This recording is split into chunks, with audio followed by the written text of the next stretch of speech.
Hello, hello, hello. Hello, hello, hello. Hello, hello, hello. And welcome to this edition of the Jolly Heretic. One of the leading campaigners for this sort of thing, Connie Shaw. Nina Power, who is a philosopher and journalist. Amy Gallagher, who is a campaigner particularly against the Tavistock Clinic. The Supreme Court in the UK has handed down a rather interesting ruling. And this was that the Equalities Act 2010, when it refers to women, refers to biological women. And so I am interviewing various women, and by women I mean the traditional ones with gametes and breasts and vaginas, on this issue to see how they think about it. So, Connie, can you explain what was the ruling yesterday and why is it so important? It's coming to the end of the law and basically saying, what is reality? Like, do men and women exist? The answer is yes. The fact that it took kind of 10 years and lots of wrangling and millions of pounds and lots of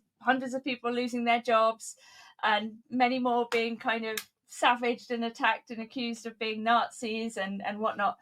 This ruling was about public bodies that were giving quotas for men and women on the boards of companies. So they were saying they wanted a certain amount of women, but then men were saying that they were women and then getting onto the boards of these companies. So you could actually end up, under their version of the Act, having an entirely male panel, but if half of those men say that they're women or have a gender recognition certificate, that would, under the Act, count as a 50-50 representation. So Women for Scotland basically sued them and said that this was discriminating against women because it was a women's category, but men were entering into the women's category.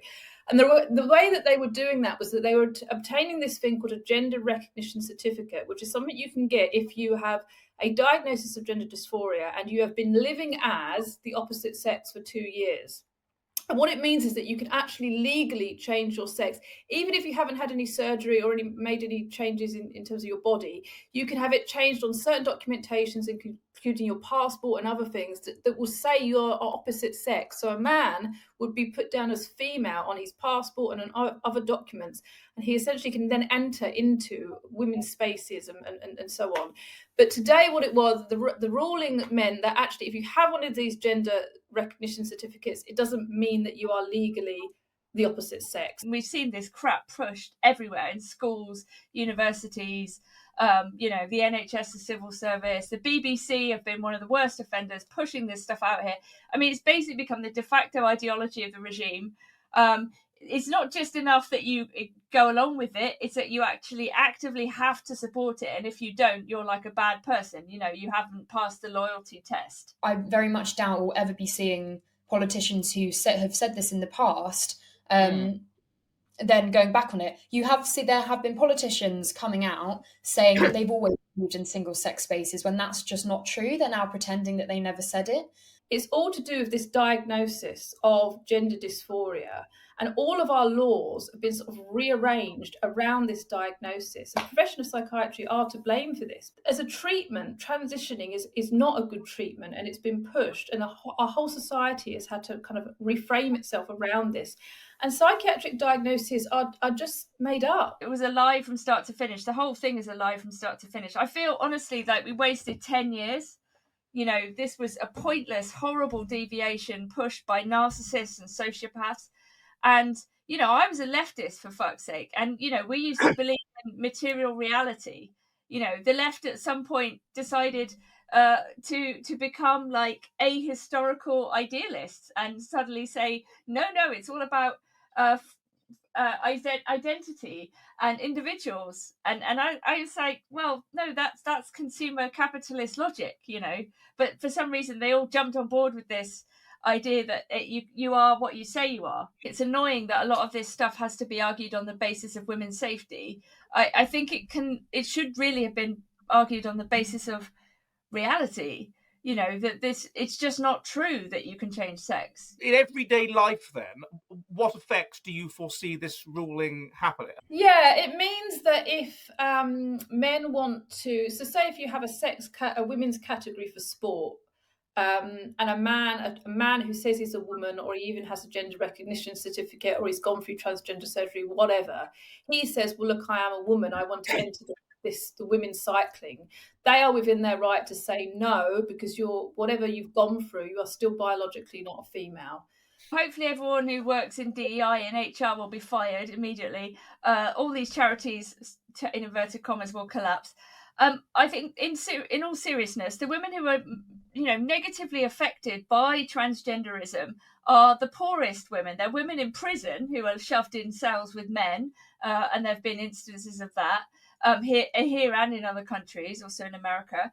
It's women who train for sport who dedicate their life to something, and then there's some mediocre, asshole of a man is no, actually I'm just going to be a dick and run this race and win or whatever. We've seen a lot of men entering into women's sports. I mean, it just makes a joke of everything, really. I think what it does mean is that, for example, in hospitals and so on, that the gender recognition certificate does not automatically guarantee the right to enter women's spaces. So the Equality Act basically makes it clear that in certain situations, biological sex takes precedence over the gender recognition certificate and over self-ID, which never came into law, thankfully.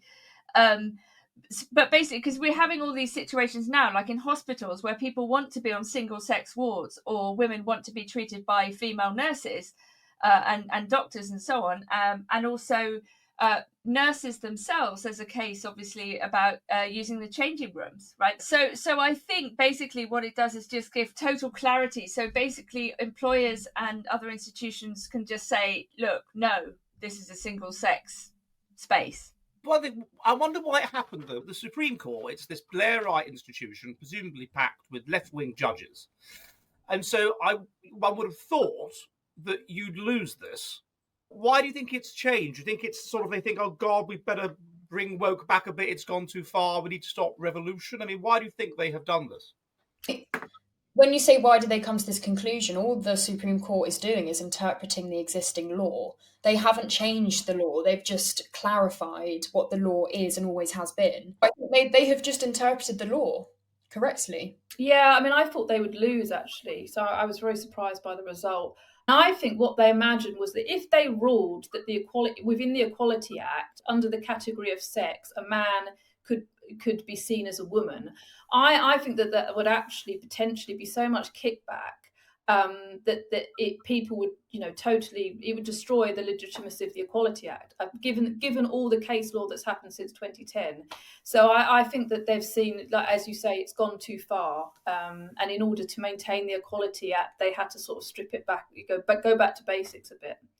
Yes. I mean, I think there's an interesting point about how these things are pendulum swings, but there's always an incentive, right? So Labour knew that they were losing a lot of women's votes. So we know that Mumsnet is a very powerful forum in the UK, this online message board for mothers and women. And that Labour had already tried to pull back a bit, like Wes Streeting and others had basically, tried to rein in the extreme activist, far leftist position on this.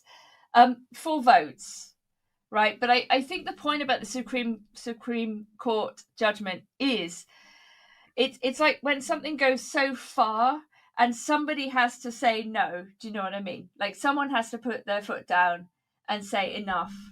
Like the reality of this, the consequences of this, behaving as if sex isn't real, are visibly disastrous, for everyone, but particularly for women in some certain circumstances and for children who are being transitioned.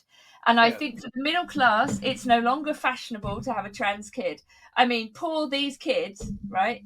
But anyone who tried to raise the alarm, as we all did years ago, was obviously the bad guy for doing so. People have lost their jobs. People have been blacklisted. People have been slandered. People have been all kinds of things, death threats sent to women who said that sex is real and matters. I mean, I'm pissed off. We wasted so much time. This was all so stupid. And I think people's natural empathy and sympathy has been hijacked by people who are really pathological. So basically, feminism, we give women power, women get in charge of society, women are super sentimental, women are super woke, women allow this situation where we have to the feelings of these fetishists have to trump everything else, and including objective truth. And then finally, daddy law comes to the rescue.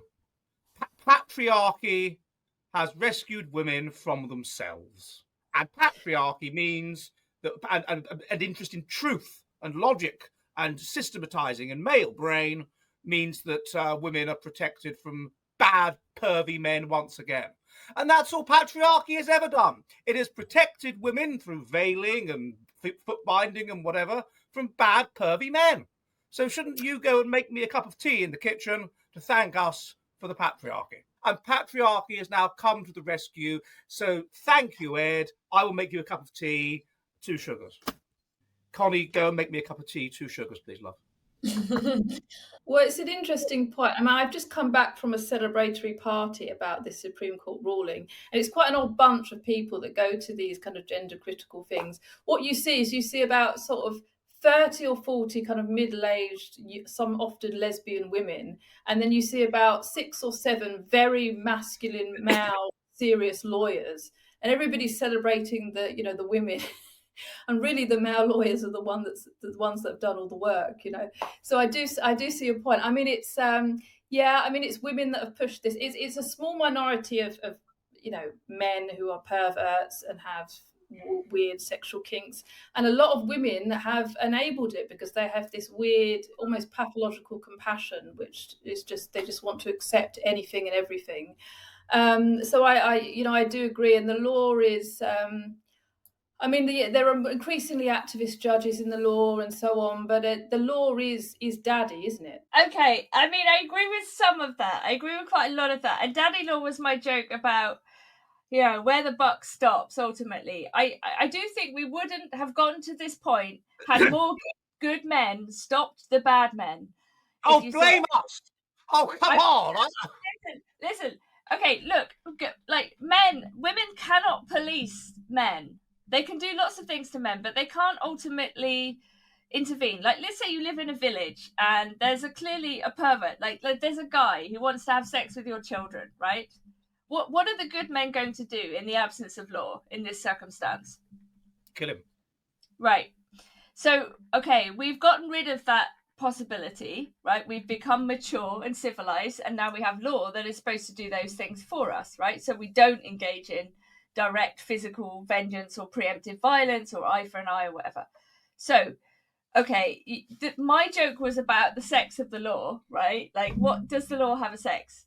Okay, this is a strange thought, but I think what I do agree that women's natural agreeability, let's say, has been exploited and hijacked by horrible people, and I think there's a kind of confluence of things that fed into the trans thing. Some of it was actually to do with gay men, and the kind of gay liberation stuff, which turned homosexuality into an identity.